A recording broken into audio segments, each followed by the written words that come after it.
एकाएकी मध्यंतरी मार्गस्थ असताना म्हणजेच सुयोधनाच्या दिशेने जात असताना मध्यंतरी पर्वताप्रमाणे आपण उभे ठाकला.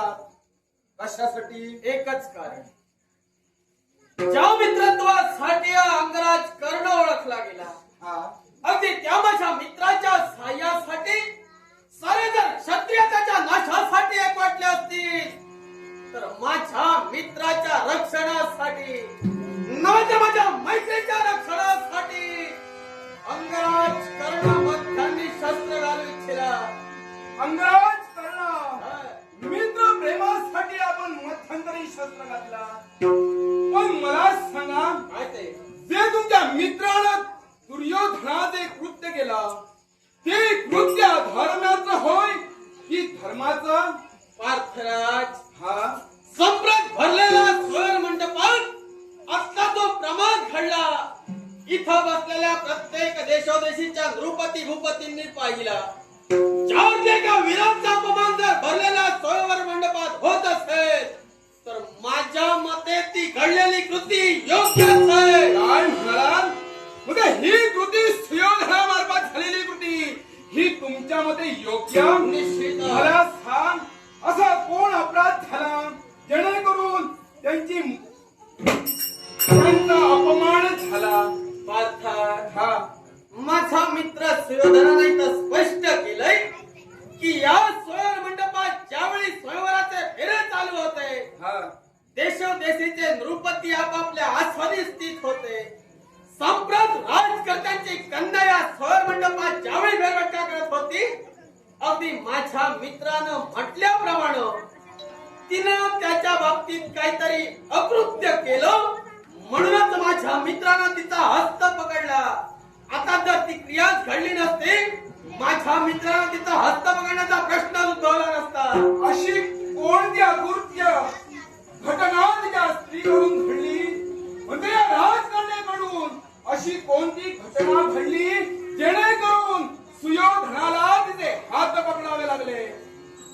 पार्था, हा संप्रत स्वयं मंडपात या स्वयं मंडपाची रचना पहा. प्रत्येकाचं आसन आणि त्या आसनावर स्थित असलेला राजकर्ता पहा. आता ज्यावेळी माझ्या मित्राच्या समोर राजकन्या गेली, तिथं काय प्रमाद घडला हे माझ्या नेत्रांनी नव्हे तर मित्रानं आपल्या नेत्रांनी पाहिलं. आणि त्याचा जाब विचारण्यासाठी प्रथमतः त्या कन्याचा हस्त पकडला.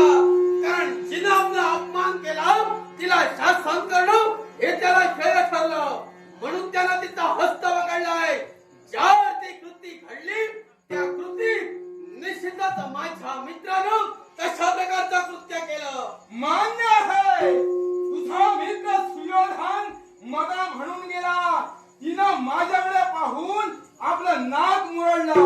मला सांग, एका स्त्रीनं आपलं जर नाक मुरडलं असलं तर याच्यात अधर्म तो कोणता?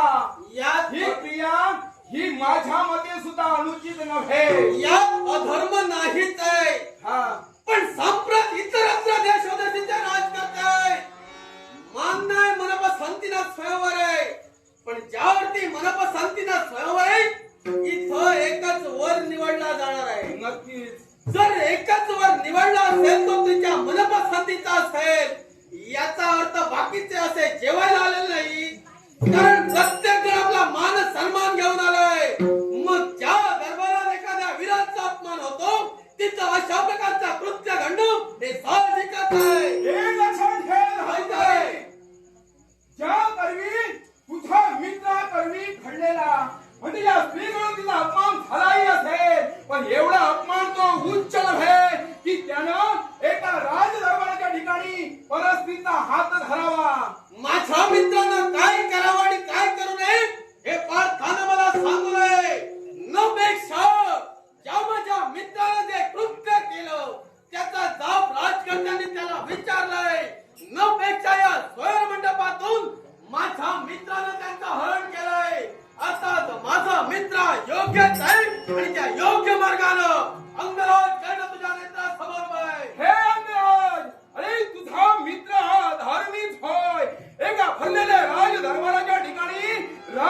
गंगेचा हात धरून मारतोय म्हणजे हा अधर्म त्यांच्याकडे मी घडला आणि या अधर्माला साथ देणारा माझा प्रश्नाचं उत्तर दे. एका अधर्माला जर साथ देणारा असतो तो सहाय्यभूत ठरतो तो कोण असतो?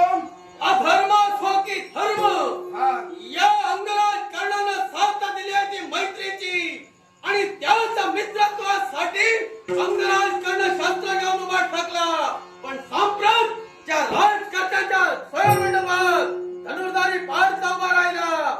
मग कोण असा प्रमाद घडला की धनुर्धारी पार्थाला आपला कमीपणा वाटला का म्हणून शस्त्र घेऊन माझ्या मित्राच्या रथासाठी उभा राहिला. हे अंगराज, एक लक्षात ठेव. अरे मित्रत्वासाठी तू माझ्या समोर उभा आहेस पण एक लक्षात ठेव, अरे मैत्री कशी असावी याचं उदाहरण म्हणजे तू आहेस. अरे मित्रासाठी झटतोयस पण जिथं तुझा मित्र चुकला त्या अधर्माला साथ कधी देऊ नकोस. जो अधर्माला साथ देतो त्या अधर्म्याला साथ देणाऱ्याचा सुद्धा विनाश करतो. तो तुमच्या बाबतीत असेल, हा.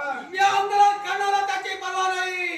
कारण ज्या भरलेल्या सभेत अंगराज कर्णाचा अपमान करण्यात गेला तिथं फक्त अंगराज कर्णाला साथ देणारा माझा मित्र सुरावर होता. मग सांप्रत माझ्या अपमानासाठी जर माझा मित्र सरसावतोय मग त्याच्या स्वाभिमानासाठी त्याच्या हितासाठी जर अंगराज कर्ण शब्द घेऊन टाकला तो धार्मिक कसा? हो, धार्मिक असा हे मला मी स्पष्ट केलंय. याची कुणाशी वार्ता करू नये. कारण अधार्मिक असा हे तू सुद्धा तुझ्या नेत्राने पाहिलंस. मला सांग, त्या कन्येच्या जागी एक तुझी जर कन्या असती समजा तर तू हे कृत्य तुझ्या मनाप्रमाणे अधार्मिक आहे अधार्मिक ते सांग. कृत्य अधर्मी अथवा धर्मी, हा. या कन्याच्या जागी जर माझी कन्या असती प्रथमतः माझ्या मित्राने असं केलंच नसतं. नपेक्षा या स्वयं मंडपात माझ्या कन्यानं असं कृत्यही केलं नसतं. पण सांप्रत एका स्त्रीकडून असं कृत्य घडलं गेलं. एका वीराची तिचा निर्भत्सना केली गेली. सांप्रत वीराची जागृत होऊन माझ्या मित्रांना ती कृती घडवून आणली आणि त्या भानुमतीचं हरण केलंय. अर्थात किती प्रसंग वाकाय होते माझा मित्र हा धर्मीच आहे. हे अंगराज, तू तुझ्या मित्राची केवळ बाजू घेणार मान्यता आहे पण तू धर्माप्रमाणे तू सुद्धा चालणार नव्हेस. अरे तू सुद्धा या अधर्माला साथ देणारा अधर्मीच होय. एक लक्षात ठेव, तुझ्या समोर असलेला धनुर्धारी पार्थ आज तुला आव्हान करतोय. ते आव्हान तुझं असेल युद्धाचं होय. मग पार्था संप्रत अंगराज कर्ण इथं उभाय तो मित्राच्या रक्षणासाठी. कारण नभूतो न भविष्याती कोण मोठा प्रसंग येईल. अंगराज कर्णाला याची कल्पना होती आणि म्हणूनच या स्वयंमंडपात या अंगराज कर्णाचा येण्यास आलाय. जरा पार्थ या अंगराज कर्णाची जर बंद करण्यासाठी तत्पर असेल एवढं शौर्य सामर्थ्य जर मला दाखवत असेल तर हे तुमचं शौर्य सामर्थ्य शौर्य म्हणून जाऊ मी तुझ्याकडे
कोण वैरी मातला वैरी मातला वैरी मातला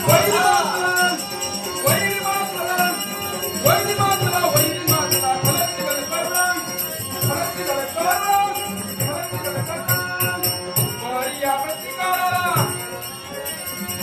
वरिया वरिया वरिया हरितारी यातो याला हरितारी हरितारी हरितारी यातो याला फलक गल करम फलक गल करम फलक गल करम गोड साधू वैरी गोड साधू वैरी मातला वैरी मातला वैरी मातला वैरी मातला फलक गल करम फलक गल करम आहा धर्माची अधर्म धर्माची अधर्म अधर्म कारक विधात्या मना विधात्या कारक विधात्या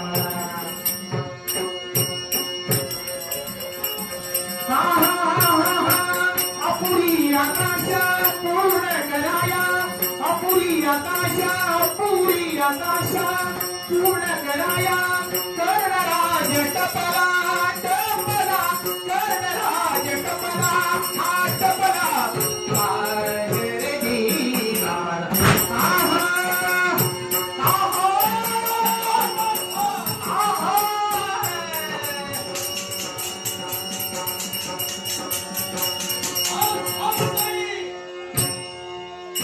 अशीच असंख्य संकट माझ्या मित्राच्या जीवनात आता येतील.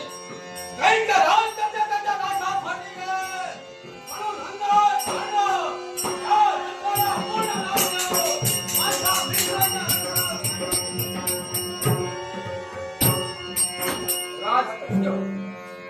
एक कुटुंब राहू लागल्या पण या धर्माच्या विषयात एक बाप मरत